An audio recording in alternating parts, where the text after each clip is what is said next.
Olá, meus amigos, tudo bem? Eu sou o Gustavo e esse é mais um vídeo do nosso canal 4SA Flórida.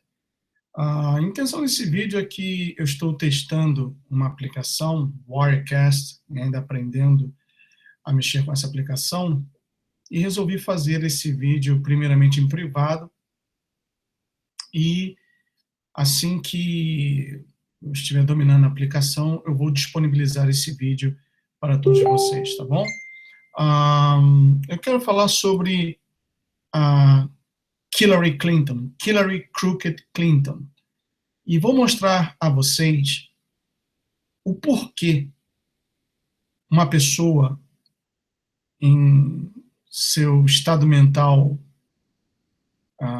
são ou exercendo ou no perfeito estado das suas faculdades mentais jamais deveria votar na Hillary Clinton.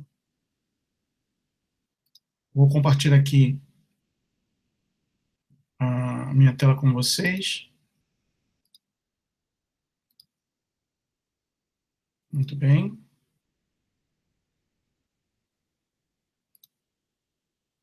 Aqui está. Parar aqui, colocar toda a tela. Eu vou mostrar a vocês como a esquerda, a mídia da esquerda, mente, engana, defrauda, levando as pessoas que não têm acesso à informação a pensarem de uma forma equivocada. Preste muito bem atenção, isso foi gravado hoje pela manhã, no jornal Bom Dia Brasil, da rede Esgoto de televisão. Na reta final da corrida à Casa Branca, os candidatos intensificaram a campanha nos estados indecisos, como é o caso da Flórida. Na contagem de delegados que elegem o presidente, Hitlary está ganhando de goleada. A eleição... Veja bem, nos estados indecisos, como é o estado da Flórida. A Flórida é um estado republicano, reconhecidamente republicano. E eu acompanhei de muito perto aqui a campanha tanto do Donald Trump, que praticamente não saiu daqui da Flórida, ainda que viajou a outros estados também, e a da Hillary Clinton. E o que ela diz aí é uma tremenda de uma mentira deslavada, que a Hillary Clinton está ganhando de lavada, isso é mentira. Eu vou voltar para que vocês prestem atenção. Na reta final da corrida à Casa Branca, os candidatos intensificaram a campanha nos estados indecisos, como é o caso da Flórida. Na contagem de delegados que elegem o presidente, Hitlary está ganhando de goleada. A eleição nos Estados Unidos é daqui a 13 dias, só que mais de 7 milhões de americanos já votaram. Aqui, na maioria dos estados, dá para votar adiantado. Nas pesquisas nacionais, a democrata Hillary Clinton está na frente do republicano Donald Trump, por uma vantagem. Veja bem, nas pesquisas nacionais, a democrata Hillary Clinton está na frente do republicano Donald Trump. Preste atenção que eu vou mostrar a vocês como as pessoas são enganadas. Em média de 5 pontos percentuais. Esse tipo de pesquisa dá uma boa ideia de como o eleitorado pensa, mas não é assim que a conta funciona aqui. Nessa eleição tão cheia de regras, tão diferente da nossa, até a matemática eleitoral é outra. Não é só somar votos. Os candidatos disputam os delegados eleitorais de cada estado. Por exemplo, quem for mais votado pela população na Califórnia vai ganhar 55 delegados. É o estado mais populoso do país. No Texas, 38 delegados. Onde a população é menor, como Montana e a capital Washington, a vitória rende só 3 delegados. Para ser presidente dos Estados Unidos, é preciso ter 270 delegados no total. Então, para saber como está a disputa entre Hillary e Trump, o melhor é olhar as pesquisas estado por estado. Pelo mapa do jornal do New York Times, Trump está na frente nos estados em vermelho. Somando, ele teria 97 delegados. Nos estados em amarelo, a disputa está mais apertada. É difícil dizer quem vai ganhar. Juntos, esses estados têm 230 delegados. Hillary lidera as pesquisas nos estados em azul. Está com 211 delegados. Para chegar aos 270 e conquistar a presidência, está muito mais simples para ela do que para Trump. Outras pesquisas sugerem que Hillary já conseguiu garantir os delegados de que precisa. Estima-se que ela tenha mais de 90% de probabilidade de ganhar. Preste atenção à fonte da pesquisa. CNN, que é outra rede de esgoto, sendo que a versão americana da rede de esgoto, que é a Globo. CNN, fonte de pesquisa. Um canal conhecidamente esquerdista, socialista. Os candidatos agora estão tentando convencer os eleitores nos estados amarelos. Os dois fizeram comício na Flórida, um dos principais estados em disputa. Trump falou para cubanos que fugiram da terra natal. Hillary Clinton turns a blind eye to the human rights violations. Disse que Hillary ignora as violações de direitos humanos na ilha. Hitlary voltou a criticar Trump por ele se recusar a dizer que vai aceitar o resultado da eleição. Falou que Trump ataca a própria democracia. Now his final target is democracy itself. Tá aí. Então eu mostrei essa mentira. Agora, vejam bem, meus amigos. Vou tocar um outro vídeo aqui para vocês e me digam, por favor, se você confiaria em uma candidata assim. Aqui está. Vou parar aqui, tela cheia. Pare e pense. E diga-me com toda a sinceridade do seu coração. Você confiaria numa candidata, numa futura presidente, com esse comportamento? I have not supported same-sex marriage. I support marriage for lesbian and gay couples. I voted for border security, and some of it was a fence. I don't think we ever called it a wall. Maybe in some places it was a wall. We will not build a wall. I am a progressive. I get accused of being kind of moderate and center. I plead guilty. I will do everything I can to urge the Congress to reject the Colombian free trade deal. One of our top goals is to complete free trade agreements with Colombia. I support a $12 national federal minimum wage. I have been supporting the fight for 15. Since when do Democrats attack one another on universal health care? He does eliminate the Affordable Care Act, eliminates private insurance, eliminates Medicare, eliminates Medicaid, TRICARE, Children's Health Insurance Program. Elections are about the future. But how do you determine what will happen in the future? Well, you have to look to the record. You have to look to what we say in campaigns and what we have done during our careers. Veja bem, como você pode crer numa mulher que em um mês ela diz uma coisa, no mês seguinte ela se contradiz, ela mente, ela engana, ela defrauda. Não dá para confiar numa pessoa assim. Agora, voltando ao tema lá da Flórida, vou mostrar a vocês aqui. Está aqui, ó. Quando vocês quiserem saber o que está acontecendo, geralmente a maioria das pessoas vão no Google, né? Então eu coloquei aqui, Florida Presidential Election 2016 Early Voting. Ok?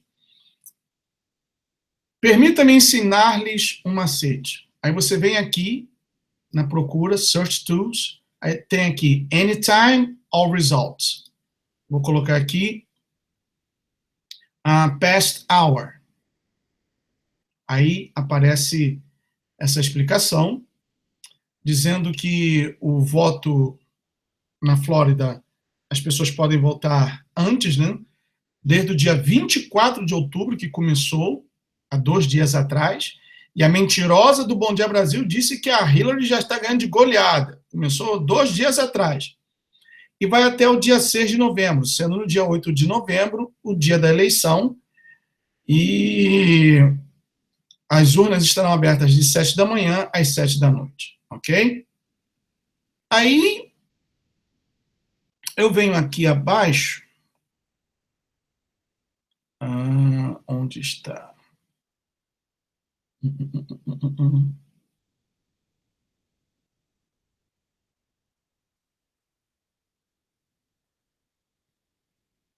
Esse link aqui, não tinha um outro link. Sim, era um outro link. Vou ver se eu consigo. Não, voltando aqui. Florida Presidential Election Early Vote 2016.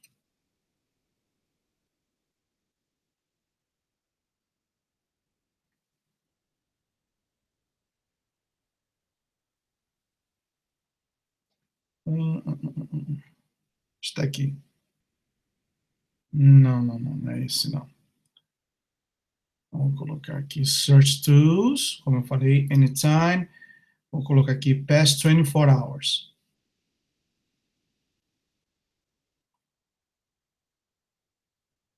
Aqui está, olha. Está vendo aqui? 14 horas atrás. São 8 horas e 40 minutos, que seria 20 horas e 40 minutos, aí, no horário militar, né? Então, 14 horas, 6 horas e 40 da manhã. Então tá aqui, ó, 14 horas atrás. Early voting in Florida shows Trump winning election by landslide. Tá aqui, ó, 14 horas atrás. Vou aumentar aqui. Aqui, ó. 14 horas atrás. O voto mais cedo na Flórida mostra que o Trump está ganhando por uma grande margem. Então, clicando aqui no link. Vou tirar isso aqui.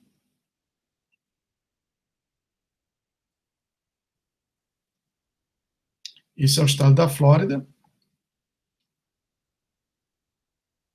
Ainda não é esse o site que eu estava buscando, mas eu vou ler isso aqui para vocês. Está aqui, ó.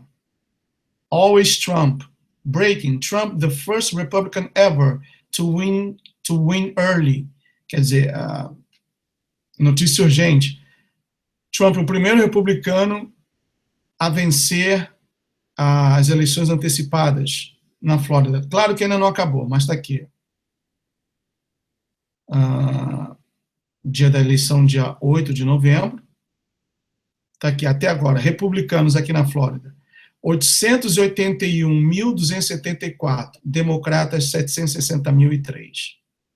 Então, o Donald Trump está ganhando aqui na Flórida. Aqui está. Aumentar. Aqui está, veja. Donald Trump está ganhando aqui na Flórida. Aquela mentirosa da rede esgoto disse que a Hitlary está ganhando de goleada, correto? Ela falou isso.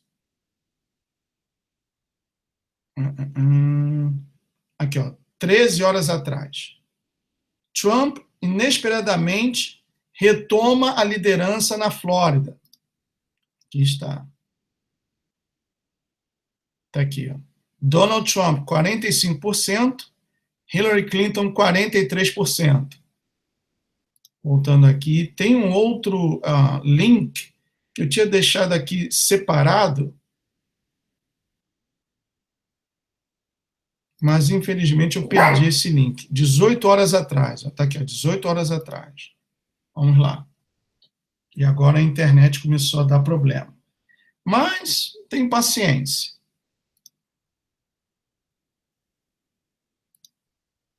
Parece que agora começou a dar problema a internet. Tá lento, né?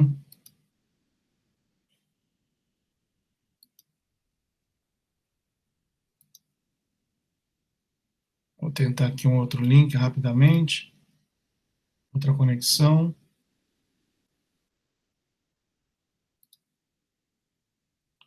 Ora, volta aqui. Infelizmente, essa é a internet que a gente tem aqui, né? Tá aqui.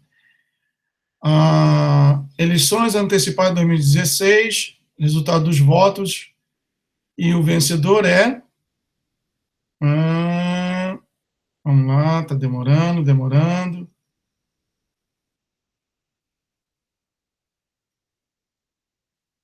Enquanto aparece a página completa, essa internet mais uma vez me faz passar uma vergonha, vou mostrar aqui as pesquisas nacionais, ok?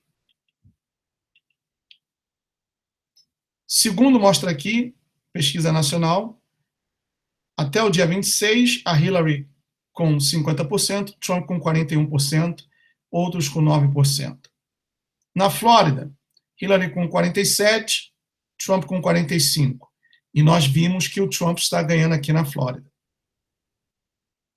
Isso são pesquisas feitas, logicamente, com um certo número de pessoas. Então, eu fico espantado ao ver a torcida, porque a Globo não faz uma cobertura da eleição americana. A Globo faz uma torcida para que a Hillary ganhe. Então, eu fico, assim, como eu poderia dizer, de boca aberta com o quanto a Globo trabalha, Globo não, a Rede Esgoto trabalha para desinformar as pessoas. Não era esse link que eu queria. Bom, mas eu já mostrei aqui a vocês.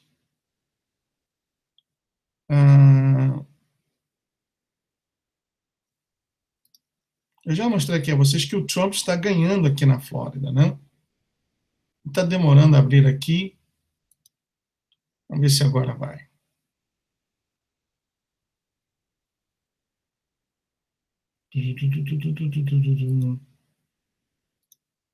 Realmente essa internet está uma porcaria. Mas deu para vocês verem que a Globo, a Rede Esgoto, a Rede Nojo, como queiram, manipula, meus amigos, e manipula de uma tal forma vergonhosa. Eu vou deixar esse link para trás. Vou tocar esse link, não. E vou tocar aqui para vocês um discurso muito importante do Trump. Vou colocar aqui o subtítulo, né, em português. Aqui está.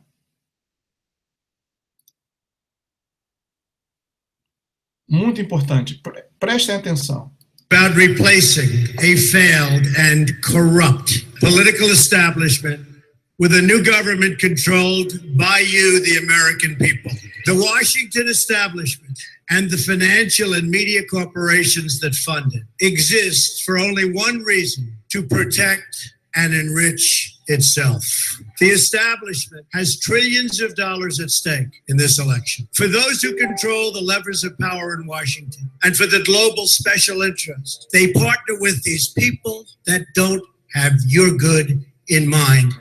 Our campaign represents a true existential threat like they haven't seen before. This is not simply another four-year election. This is a crossroads in the history of our civilization that will determine whether or not we, the people, reclaim control over our government. The political establishment that is trying to stop us is the same group responsible for our disastrous trade deals, massive illegal immigration, and economic and foreign policies that have bled our country dry. The political establishment has brought about the destruction of our factories and our jobs as they flee to Mexico, China, and other countries all around the world. It's a global power structure that is responsible for the economic decisions that have robbed our working class, stripped our country of its wealth, and put that money into the pockets of a handful of large corporations and political entities.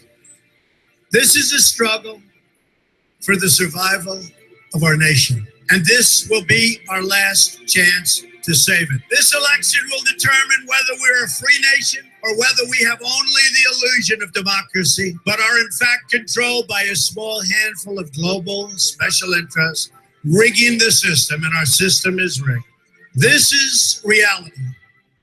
You know it, they know it, I know it, and pretty much the whole world knows it. The Clinton machine is at the center of this power structure. We've seen this firsthand in the WikiLeaks documents, in which Hillary Clinton meets in secret with international banks to plot the destruction of U.S. sovereignty in order to enrich these global financial powers, her special interest friends, and her donors. Honestly, she should be locked up. The most powerful weapon deployed by the Clintons is the corporate media, the press. Let's be clear on one thing. The corporate media in our country is no longer involved in journalism. They're a political special interest, no different than any lobbyist or other financial entity with a total political agenda, and the agenda is not for you, it's for themselves. Anyone who challenges their control is deemed a sexist, a racist, a xenophobe. They will lie, and then again, they will do worse than that. They will do whatever is necessary. The Clintons are criminals, remember that. This is well documented. And the establishment that protects them has engaged in a massive cover-up of widespread criminal activity at the State Department and the Clinton Foundation in order to keep the Clintons in power. They knew they would throw every lie they could at me and my family and my loved ones. They knew they would stop at nothing to try to stop me. Nevertheless, I take all of these slings and arrows gladly for you. I take them for our movement so that we can have our country back. I knew this day would arrive. It's only a question of when. And I knew the American people would rise above it and vote for the future they deserve. The only thing that can stop this corrupt machine is you. The only force strong enough to save our country is us. The only people brave enough to vote out this corrupt establishment is you, the American people. Our great civilization has come upon a moment of reckoning. I didn't need to do this, folks, believe me. I built a great company, and I had a wonderful life. I could have enjoyed the fruits and benefits of years of successful business deals and businesses for myself and my family. Instead of going through this absolute horror show of lies, deceptions, malicious attacks, who would have thought?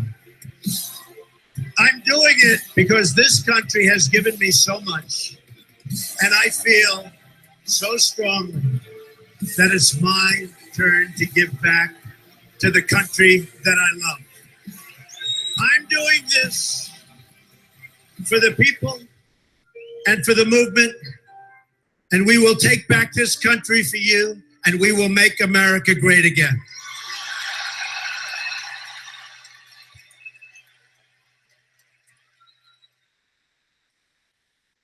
Tá aí discurso muito bonito do Donald Trump, em que ele revelou, mostrou a verdade de tudo aquilo que está acontecendo neste país. Tem mais algumas coisas que eu gostaria de mostrar a vocês.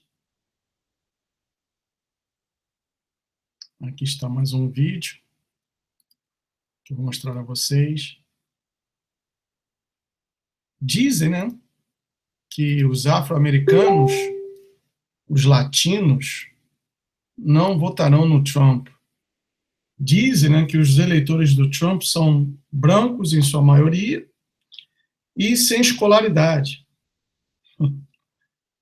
Somente rindo, pessoal. Preste atenção. They deserve a sincere apology from the Clinton campaign.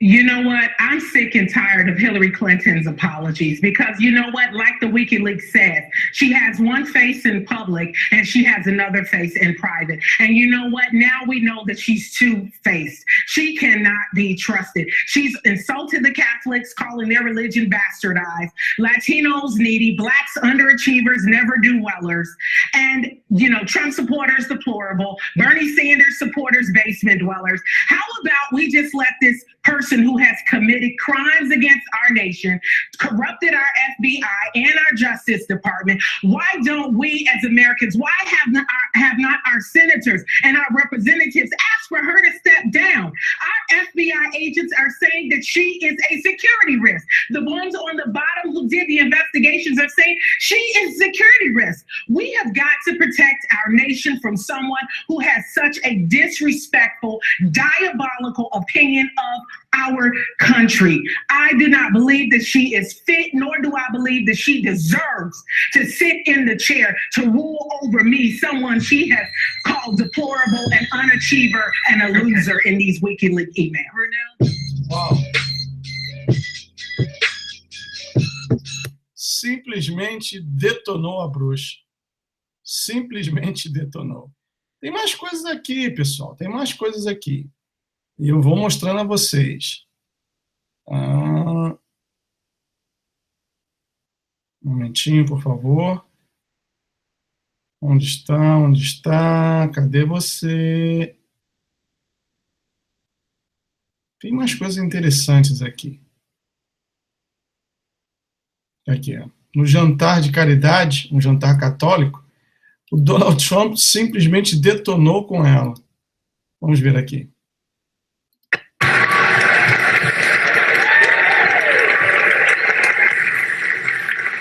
And a special hello to all of you in this room who have known and loved me for many, many years. It's true. The politicians. They've had me to their homes. They've introduced me to their children. I've become their best friends in many instances. They've asked for my endorsement, and they always wanted my money. And even called me really a dear, dear friend. But then suddenly decided when I ran for president as a Republican that I've always been a no good, rotten, disgusting scoundrel. And they totally forgot about me. But that's okay. You know, they say when you do this kind of an event, you always start out with a self-deprecating joke. Some people think this would be tough for me, but the truth is,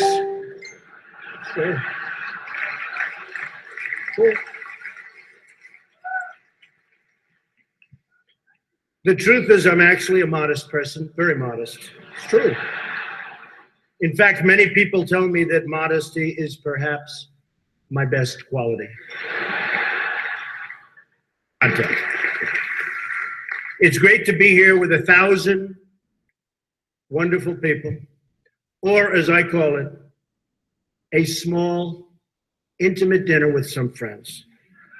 Or as Hillary calls it, her largest crowd of the season.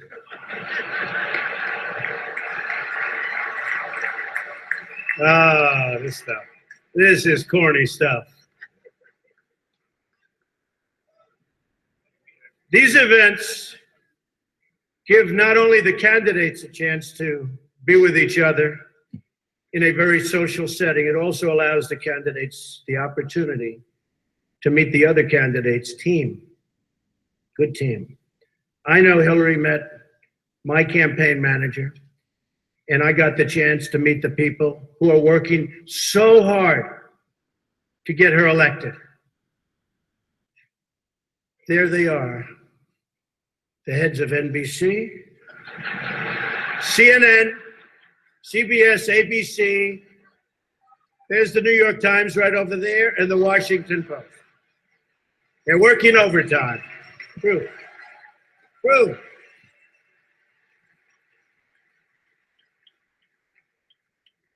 Oh, this one's going to get me in trouble. Not with Hillary. You know, the president told me to stop whining. But I really have to say, the media is even more biased this year than ever before. Ever. You want the proof? Michelle Obama gives a speech, and everyone loves it. It's fantastic. They think she's absolutely great. My wife, Melania, gives the exact same speech. And people get on her case. And I don't get it. I don't know why. And it wasn't her fault. Stand up, Melania. Come on. She took a lot of abuse.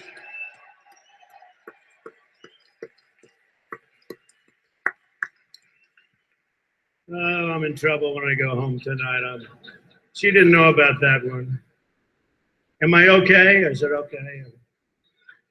Cardinal, please speak to her. I'd like to address an important religious matter, the issue of going to confession, or as Hitlary calls it, the 4th of July weekend with FBI Director Comey. Now, I'm told Hitlary went to confession before tonight's event, but the priest was having a hard time when he asked her about her sins, and she said she couldn't remember 39 times. Yeah. Hitlary is so corrupt. She got kicked off the Watergate Commission. How corrupt do you have to be to get kicked off the Watergate Commission? Pretty corrupt. Hitlary is and has been in politics since the 70s. What's her pitch?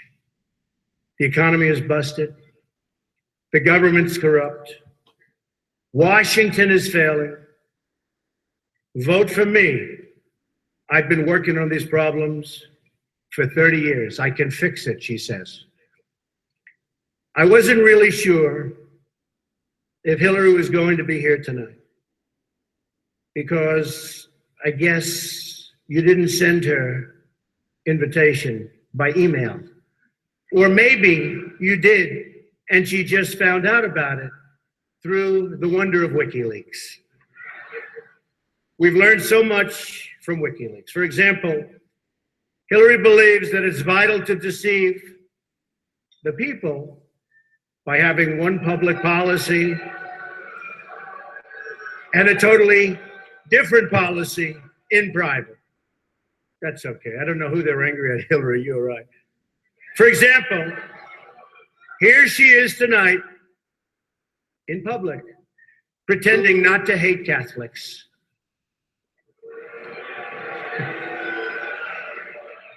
Now, if some of you haven't noticed, Hitlary isn't laughing as much as the rest of us. That's because she knows the jokes. And all of the jokes were given to her in advance of the dinner by Donna Brazil, which is, everyone knows, of course, Hillary's belief that it takes a village, which only makes sense, after all, in places like Haiti, where she's taken a number of them.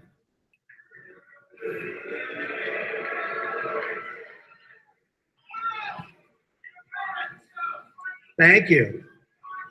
I don't know, and I don't want this evening without saying something nice about my opponent. Hitlary has been in Washington a long time. She knows a lot about how government works. And according to her sworn testimony, Hitlary has forgotten more things than most of us will ever know. That I can tell you. We're having some fun here tonight.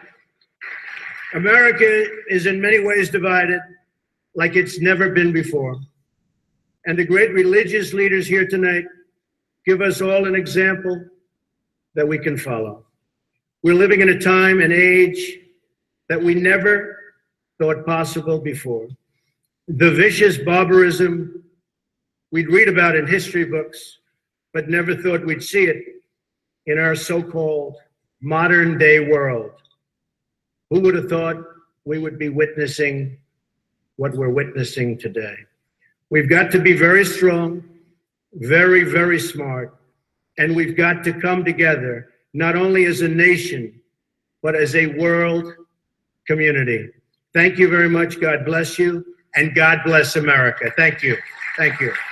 Thank you very much.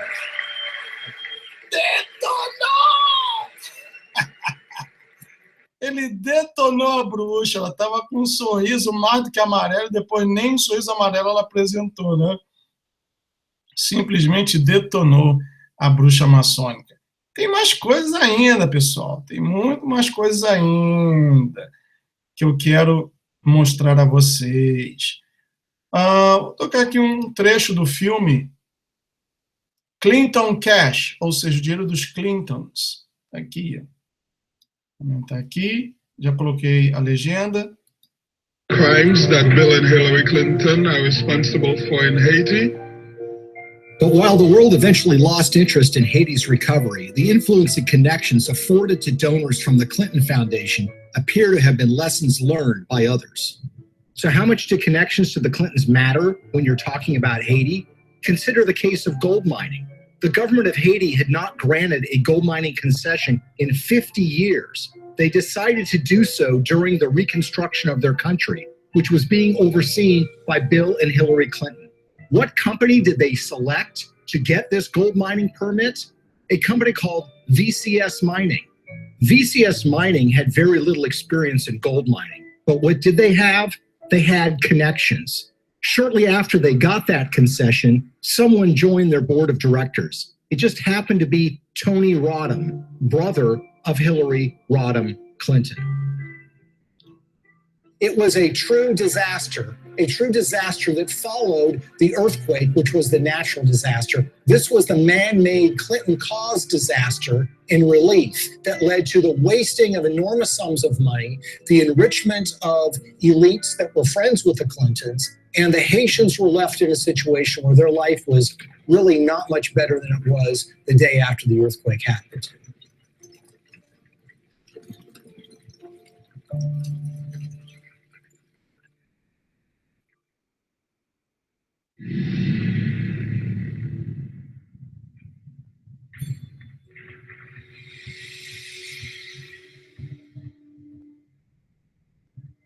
An ambitious pipeline is firing off a war of opinions. Environmental activists marched in Washington today to protest plans for the Keystone XL oil pipeline. A $7 billion project to transport 800,000 barrels of tar sands oil a day from Canada down to the Gulf Coast. In Washington, a showdown on the Senate floor today over the Keystone XL pipeline. The vote to approve the controversial project has big political implications. The pipeline would create 20,000 jobs, but opponents say the environmental risk is too great. One of the touchstones of the climate change debate has been the Keystone XL pipeline. It's designed to carry oil from Canada through the United States to refineries in Louisiana and in Texas. The environmental movement has wholeheartedly rejected this deal from the beginning because they believe that it's going to further contribute to the problems of climate change. One, we are the people. Two, you can't ignore us. Now, you would think that the Clintons would be opposed to the Keystone XL pipeline deal because of those concerns. And perhaps they might be, except for one or two problems, or should I say 1 or 2 million problems. You see, when Hillary Clinton became Secretary of State in late 2008, there was already an issue related to the Keystone XL pipeline sitting on her desk. She was going to have to sign an environmental and economic impact statement and decide whether the Keystone XL pipeline should go forward.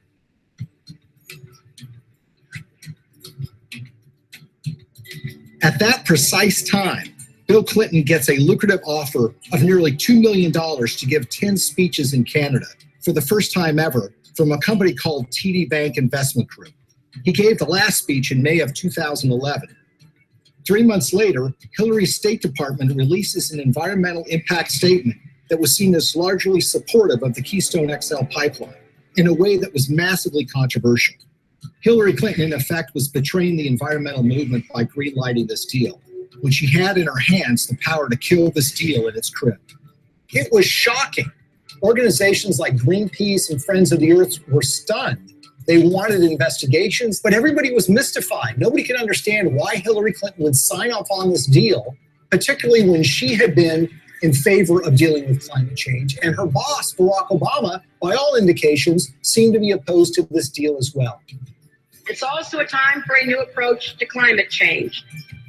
We know we've got to deal with global warming. We're seeing the effects of it. We need to invest in clean energy technology today so that we can create new high-paying jobs to protect our environment, to grow our economy, and to finally break our addiction to foreign oil. How did we go from the Clintons being in favor of fighting climate change and dealing with fossil fuel dependence to Hillary Clinton signing off on the Keystone XL pipeline? The evidence that we found was that it was about the money. This was not a philosophical change. This was not a new way of thinking about global warming. This was a way of taking $2 million in cash to essentially buy a decision by the Secretary of State. Why is the TD Bank Investment Group so interesting? Because they just happen to be one of the largest shareholders in the Keystone XL pipeline itself. When we looked at Bill Clinton's pattern of giving speeches, we looked at who was paying him, when they were paying him, and if they have ever paid for a speech before. What's so stunning is that TD Bank had never sponsored a speech by Bill Clinton before. And then suddenly, in late 2008, when Hillary Clinton has been announced to be the Secretary of State, and when sitting on her desk is the matter of the Keystone XL pipeline, they suddenly decide to sponsor these speeches.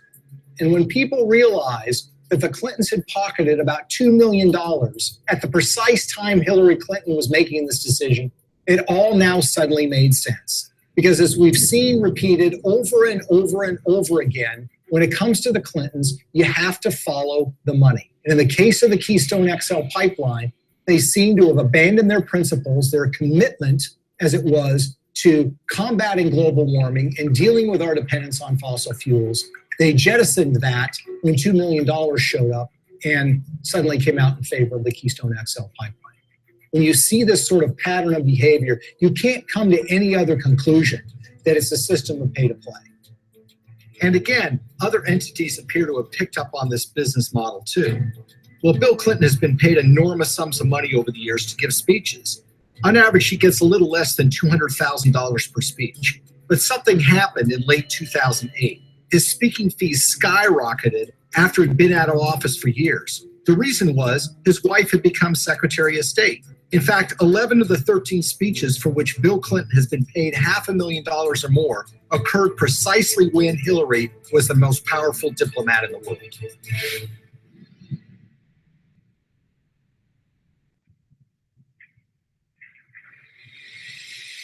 You will never contribute to an organization that will give you a higher probability of having your good intentions turned into real positive changes in other people's lives.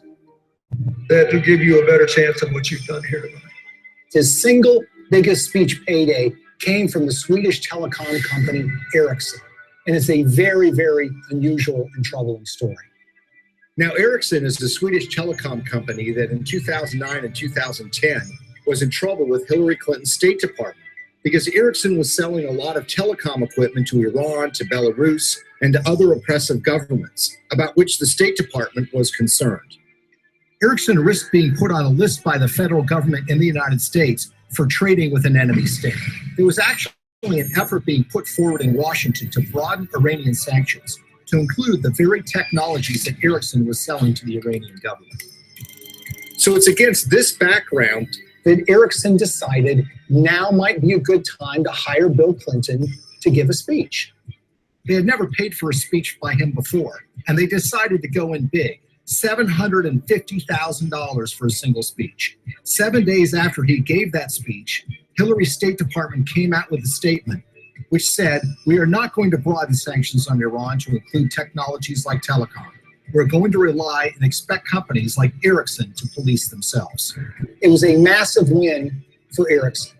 Ericsson was able to avoid having to deal with a regulatory battle in Washington, giving up contracts that were highly lucrative in these countries, and being put on a list that would create an enormous diplomatic problem for them, all because essentially they paid Bill Clinton to give a speech for $750,000. Will you continue to give speeches? Oh, yeah. I got to pay our bills.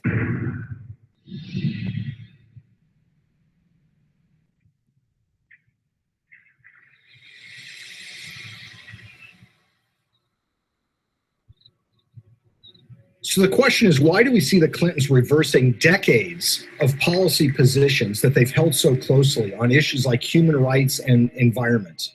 And a big clue comes from the folks that are giving the Clinton Foundation literally tens of millions of dollars. And one, if not the biggest donor to the foundation, is a Canadian named Frank Giustra. Giustra is in the mining business, hardly something you'd call environmentally friendly. And he has interests all over the world. And he used his relationship with the Clintons to benefit those interests, regardless of the environmental concerns. A great example of this is what happened in Colombia. What's so interesting about the relationship that the Clintons have with Frank Giustra is they tend to show up in these foreign countries together at the same time. Frank Giustra's made billions of dollars over the years in the so-called penny stock market in Canada, which is highly open to manipulation. He's been very successful in this area. Now, the Vancouver Stock Exchange is not like the New York Stock Exchange in the United States. This is a stock market or an exchange that is dominated by penny stocks, made up of a lot of natural resources stocks. It's sort of the wild, wild west of investing. It's called Dodge City sometimes. And the reason is because there's a lot of speculators, there's a lot of misinformation that's put around, and there are a lot of mining companies that don't really have any assets, but will proclaim to have gotten the rights to some lucrative gold mine, let's say, and then they send that news out to the public in the hope that it will lead to a flood of people buying the penny stock so the shareholders can sell their assets.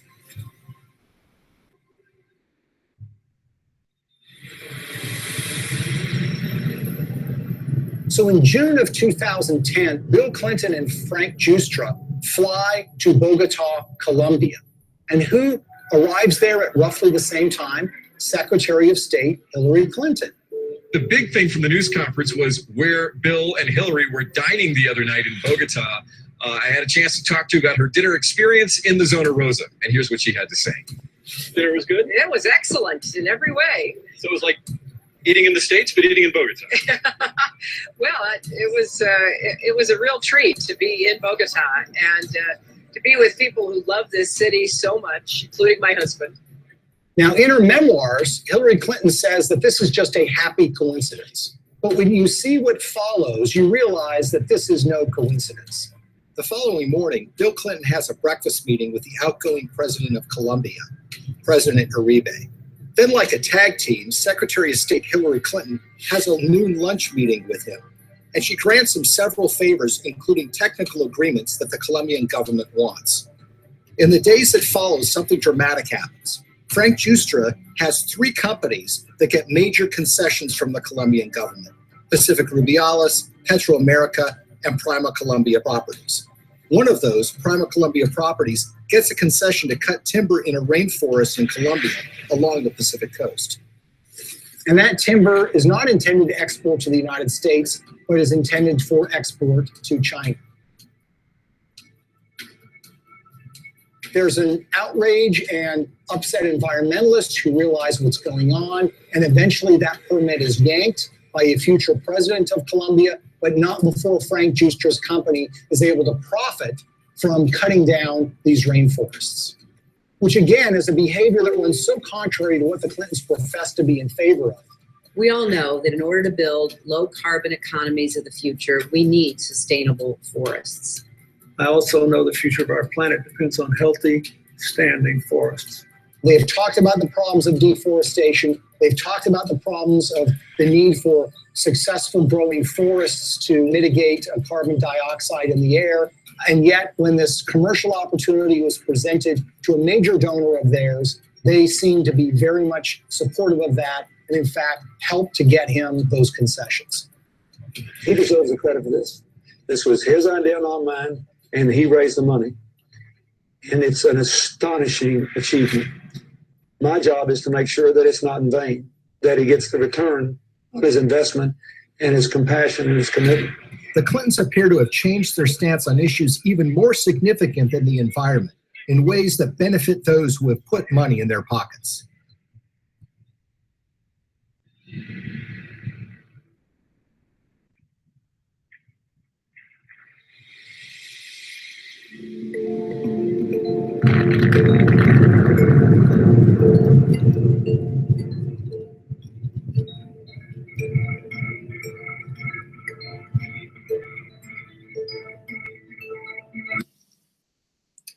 Muito bem. Terminando aqui. Voltar aqui a tela para mim. Tá aí, meus amigos. Não dá para votar na... That it's not in vain, that he gets the return, his investment, and his compassion and his commitment. The Clinton. Ok. Não dá para votar numa mulher como essa. Não dá, simplesmente não dá. E por falar em votar, antes que eu termine esse vídeo, vou mostrar aqui a vocês. Opa! Aqui. Já deveria ter mostrado antes. Perdão. Aqui está. Já recebi, ó. Hillary's America e, Obama's America. E eu vou tocar esses dois filmes para vocês aqui no canal. Primeiramente esse e depois esse aqui. Tá bom? Muito obrigado pela audiência e também pela paciência. May God bless each one of you. Deixe o seu comentário, deixe o seu like, and I'll see you soon. Tchau.